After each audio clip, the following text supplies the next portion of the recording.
What is going on, everybody? It's your boy GS. Welcome back to another Madden 15 online ranked match. And today, we have the Kansas City Chiefs going up against the New York Jets. Definitely, like I said, I plan on seeing the Jets a lot this year. The Chiefs have, D'Anthony Thomas, which a lot of people have been asking for. And I kind of didn't remember that he was on the team until midway through the game. So, I apologize, but he definitely has one hell of a special game, though. So, to begin the game, we have ball first. And, of course, when you have the Chiefs, you want to be able to utilize one weapon and one weapon only, if you could. And that's Jamal Charles, baby. First play of the game, get a nice little 6-7 yard gain right there. And if we can have success with this monster, then it's going to be a long day for the opposing opponent. Right here. Right up the seats, breaks the tackle, whoop, whoop, double jukes to the up, breaks another tackle, and he could eat some dirt, son, go. Oh, what a hater. We get stopped at about the 20-yard line, 3 rushes, 63 yards. That's the type of speed that he has. Right here, quick screen at the Anthony Thomas, woo, and he ends up just swerving on into the end zone for the first touchdown of the game.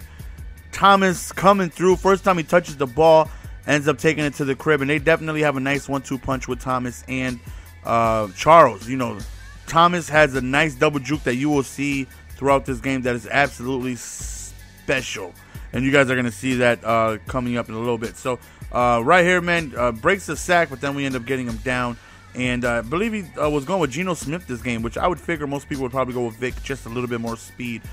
So we end up stopping him on his first possession, which is always a good thing. Anytime you're able to go on ahead and score, stop your opponent, and have the opportunity to go up 2 possessions, that right there is always a beautiful thing. So hopefully we can accomplish that. Worst case scenario, get a field goal. Right here, Jamal Charles with the moves, though. Jamal Charles with the moves, man. Right here, we go to Davis. And then at some point, I was like, wait, that's Davis. Like, no, I definitely need Thomas at that spot right there. So again, back to Jamal Charles. Just swerving my way in and out, weaving tackles, just trying to move the ball positively. Really quick draggle right there to Dwayne Necktie Bow. And we end up picking up the first down, which negates it from kicking a field goal, which is definitely a big thing. So right here, quick little corner out to Jenkins. And we're doing pretty well, as you can see. 3 for 3, running the ball pretty effectively. Give the ball to Jamal Charles right there. Kind of stuffed right there for only a 1-yard gain. Decided to go for a fullback dive. We go to Sherman, and that right there doesn't get us too much. So on third down, I figure, you know what? YOLO, I'm going to give it to my best playmaker. Worst case scenario, I'm going to go up 2 possessions with the field goal, and I'm perfectly fine with that. And best case scenario is exactly what just happened. We scored a touchdown anyway. So that right there is definitely a big thing, going up 2 possessions. So now I feel like one more stop could possibly distance ourselves from our opponent. We may be able to win this game just with one more stop. If we go on ahead and score, it's going to be tough, to be able to come back from 3 possessions. Definitely possible, but a little tough, especially going against me, because I will milk you to death. So here he goes, rolling out the pocket. Nice open receiver over there on the left side, and Geno Smith, 3 for 4 so far on the day. Well, make that 3 for 5 now. So right here, man, beautiful pass right up the seams right there. Right here, we're just trying to hold him to a field goal. Worst case, I hate when I get locked like that. We get locked, running play over there towards the right side, and he ends up just juking his way towards the inside for a touchdown. And I blame it on me getting locked. That happens way too often. Hopefully there's like an option to turn that off. I don't know. I haven't looked at the options, because that happens unintentionally so much, and I dislike it. 14-7. We go to Thomas. Whoop, whoop. Oh, the double juke, though. That double juke, though. Look at little Thomas go. The speedster. Thought I might have been able to take it all the way, but we do get tracked down. But nonetheless, an explosive run over on the left side. That double juke just got those opponents lost. We go back to Jamal Charles. And as you see, man, I'm trying to utilize my 2 finesse backs that I got back there. Go back to Thomas over there. The double juke towards the left side, though, ends up getting me an extra 2 yards right there. But we do have to settle for a field goal.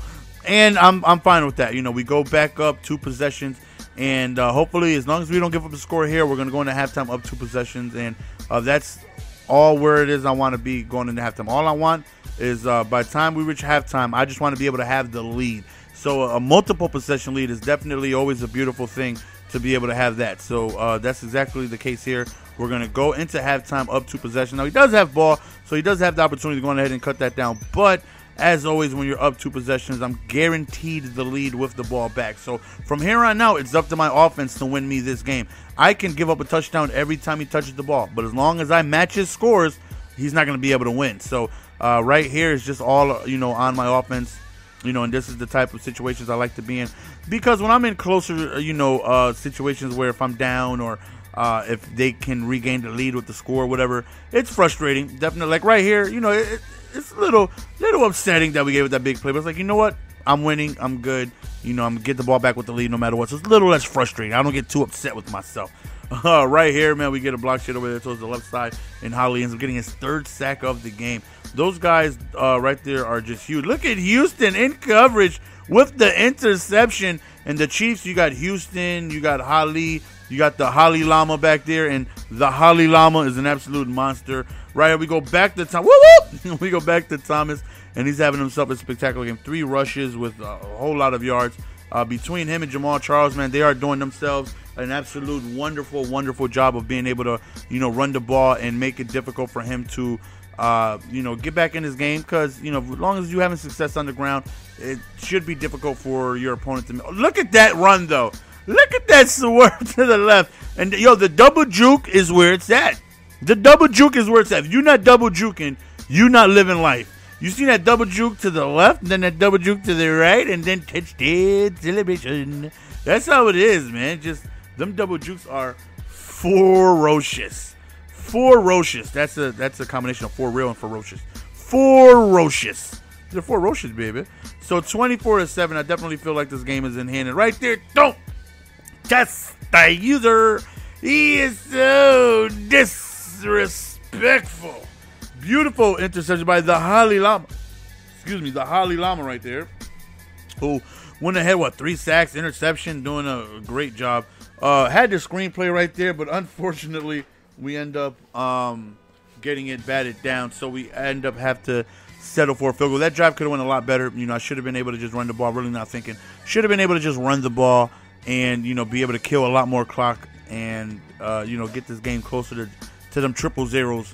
To be able to win this game. So breaks the tackle right there, and we end up getting him down. So again, at this point, I really feel like it's going to be extremely difficult for him to come back, especially with the success I'm having on the ground. He's having a tough time of being able to pick up our runs and not really doing a good job of adjusting and bottling us up. So in order for him to come back, you know, he's going to have to score pretty quickly. He's going to have me turn the ball over on downs pretty quickly. And the way he's been playing all game, I don't see that happening. We're just having a tremendous day on the ground. Both running backs, if not got 100 yards, are pretty close to it.